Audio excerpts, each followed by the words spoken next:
দর্শক, আপনারা জানেন যে গত 5ই আগস্ট স্বৈরাচার শেখ হাসিনার পতনের পর বিক্ষুব্ধ জনতা বরিশালের বিভিন্ন আওয়ামী লীগ নেতা, তারপরে জনপ্রতিনিধি যারা আছেন তাদের অনেকের বাড়িতে আগুন দিয়েছে।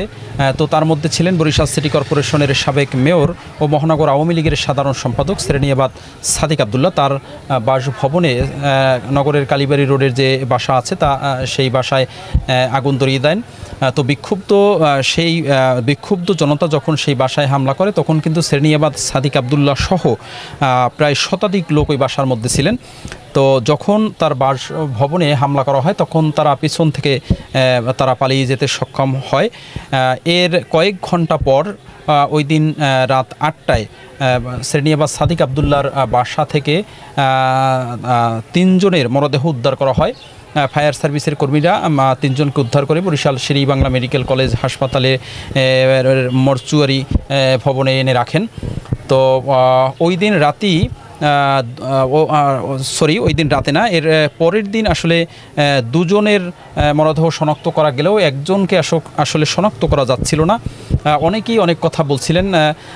তো এরপরে গত এই যে 5 দিন পরে আজকে যে শুক্রবার, আজকে একজনের মরদেহ শনাক্ত হয়েছে। তিনি বরিশাল সিটি কর্পোরেশনের প্যানেল মেয়র ছিলেন এবং বরিশাল 19 নম্বর ওয়ার্ডের পরপর 4 বার নির্বাচিত কাউন্সিলর গাজী নইমুল হোসেন লিটু। আজকে তার স্বজনরা তার মরদেহ শনাক্ত করেছেন। আমরা এই স্বজনদের সাথে কথা বলেছি যে তারা বলেছেন যে আজকে বেওয়ারিশ হিসাবে এই লাশ দাফনের চেষ্টা করা হয়েছিল। এরই মধ্যে আসলে একজন ডোম, তিনি তার ওই যে গাজী নইমুল ইসলাম লিটুর পরিচিত ছিলেন, তিনি স্বজনদের জানান যে এই মরদেহটি আসলে গাজী নইমুল হোসেন লিটুর মতো দেখা যায়। পরে স্বজনরা এসে মর্চুয়ারি ভবনে আসেন। সেখানে গাজী নইমুল হোসেন লিটুর পকেটে যে মোবাইলটা ছিল সেই মোবাইলটা অক্ষত রয়েছে এবং মোবাইলটি বন্ধ ছিল। তো গাজী নইমুল হোসেন লিটুর যে শ্যালক মারুফ, তিনি মোবাইলটি বের করে অন করার সাথে সাথেই তিনি দেখতে পান যে সেখানে গাজী নইমুল হোসেন লিটুর ছেলের সাথে ছবি রয়েছে। এরপর আসলে বিষয়টি স্পষ্ট হয় যে ওই দিন আসলে যে 3 জন প্রাণ হারিয়েছেন তার মধ্যে বরিশাল সিটি কর্পোরেশনের প্যানেল মেয়র গাজী নইমুল হোসেন লিটুও ছিলেন।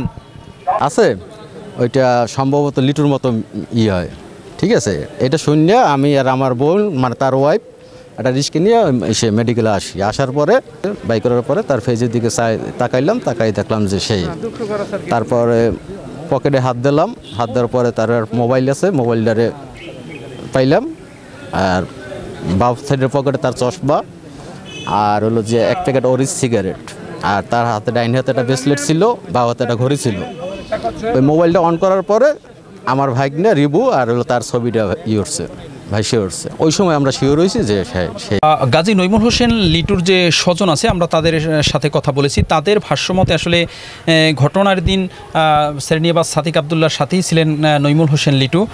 তিনি আসলে দুপুরের খাবারও ওই সাবেক মেয়রের বাসায় খেয়েছেন এবং সেখান থেকে তিনি যখন চলে আসবেন দুপুরে, তখন আসলে তাকে অনেকটা জোর করেই সাবেক মেয়র শ্রেণীবাদ সাদিক আবদুল্লাহ তাকে ঘরের মধ্যে বসান এবং সাদিক আবদুল্লাহ বলছিলেন যে সেনাবাহিনী প্রধান যে ভাষণ দেবেন সেই ভাষণ শেষ হলে তিনি চলে যাবেন। এই কারণে কিন্তু আসলে গাজী নইমুল হোসেন লিটু সেখানে থাকতে বাধ্য হয়েছিলেন।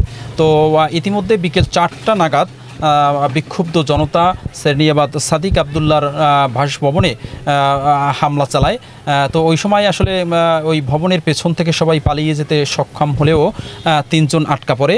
তো আমরা দেখলাম যে এই যে 3 জন আটকা পড়ে প্রাণ হারিয়েছেন তার মধ্যে গাজী নইমুল হোসেন লিটু রয়েছেন। ওই একই সাথে করেছে, বাসা থেকে বেরিয়ে বড় ভাই বলছে আমি নামাজ পড়তে যাবো, বাসা যাবো, চলে আসছে। আর ও বলছে লিটু তুই চলে আয়। তো লিটু ওরছেও, তখন সাদেক সাহেব বলছে কি লিটু ভাই আপনি একটু ভাষণটা শুনে দেন। এই বসে গেল ওখানে। তারপর থেকে আমরা দুর্ঘটনা ঘটলো, আমরা বাসা থেকে দেখছি যে আগুন জ্বলতেছে, আমরা যোগাযোগ করতেছি, তখন আর তারা মোবাইল পাই না। তারপর আমরা শুনলাম যে সাদেক ভাই সহ তারা বেশ কয়েকজন চলে গেছে এবং তারা ওয়াল টল ডেঙ্গাইয়া এক পাশে চলে গেছে। এই নিউজ। তারপর বিভিন্ন জায়গায় আমরা বিভিন্ন শুনছি যে সাদেক ভাই সহ তারা সে আছে। আমরা কালকে দিন জানি সে আছে। এটা জানার পরে আমরা মোটামুটি আছে, কোনো খোঁজ খবর নাই। গাজী নইমুল হোসেন লিটুর আসলে পরিচয়টা আপনাদেরকে একটু জানিয়ে রাখতে চাই যে গাজী নইমুল হোসেন লিটু 2008 সালে তত্ত্বাবধায়ক সরকারের অধীনে বরিশাল সিটি কর্পোরেশনের যে দ্বিতীয় পরিষদের নির্বাচন, ওই নির্বাচনে তিনি প্রথমবারের মতো কাউন্সিলর নির্বাচিত হন। ওই সময় বরিশাল সিটি কর্পোরেশনের মেয়র ছিলেন প্রয়াত শওকত হোসেন হিরণ। 2018 সালে বরিশাল সিটি কর্পোরেশনের মেয়র নির্বাচিত হন সেরেনিয়াবাদ সাদিক আবদুল্লাহ। ওই সময় গাজী নইমুল হোসেন লিটুকে 1 নম্বর প্যানেল মেয়র নির্বাচিত করা হয়।